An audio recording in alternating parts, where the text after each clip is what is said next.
சரத்குமாருடைய 150வது படமான the smile man இந்த படத்தை இப்போ தியேட்டர்ஸ்ல ரிலீஸ் பண்ணியிருக்காங்க. தி ஸ்மைல் மேன் படம் எப்படி இருக்குன்னு பார்க்கலாம். இந்த படத்துடைய கதை என்னன்னா, ஒரு சீரியல் கில்லர் வழக்கமா ஒரு பேட்டர்னை ஃபாலோ பண்ணி தொடர்ச்சியா கொலைகளை பண்ணிட்டே வரான்.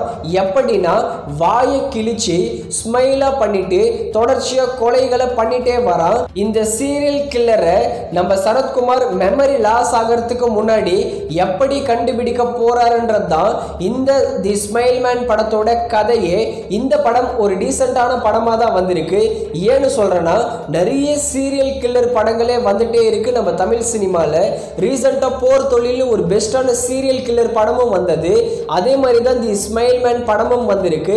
படத்துல ஒண்ணுமே புதுசா இல்ல, வெறும் சீரியல் கில்லர் புது பேட்டர்ன், அந்த வாயை கிழிச்சு ஸ்மைல் பண்ணி கொலை பண்றது தான் புது பேட்டர்னா இருந்ததே தவிர மற்றபடி எப்படி சீரியல் கில்லர்ல படம் இருக்குமோ அதே மாதிரி படமா தான் இந்த ஸ்மைல் மேன் படமும் இருக்கு.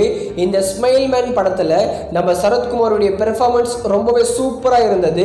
யங் ரோல், அதே மாதிரி மெமரி லாஸ் ஆகிறதுக்கு முன்னாடி கண்டுபிடிக்கிற ரோல், அந்த மாதிரி சூப்பரா நடிச்சிருக்காரு. அதே மாதிரி இந்த படத்தில் நடிச்ச எல்லாரோட பெர்ஃபார்மன்ஸும் சூப்பரா இருந்தது. குறிப்பா சினிமோட்டோகிராஃபி ரொம்பவே சூப்பரா பண்ணியிருக்காங்க. ஒரு டீசென்டான என்கேஜிங்கான ஸ்கிரீன் பிளேவா இருக்கு இந்த படத்துல. அதே மாதிரி பிஜிஎம் ரொம்பவே நல்லாவே போட்டிருக்காங்க. மொத்தத்துல இந்த தி ஸ்மைல் மேன் படத்தை பார்க்கலாமா வேணுமான்னு கேட்டீங்கன்னா நிச்சயமா ஒரு வாட்டி ட்ரை பண்ணி பார்க்கலாம்.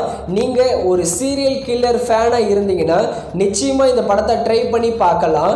இந்த தி ஸ்மைல் மேன் படத்துக்கு சினிமா ரசிகன் தர ரேட்டிங் 5க்கு 3.25 கொடுக்கலாம். அதுக்கு ஏத்த படம் தான் தி ஸ்மைல் மேன்.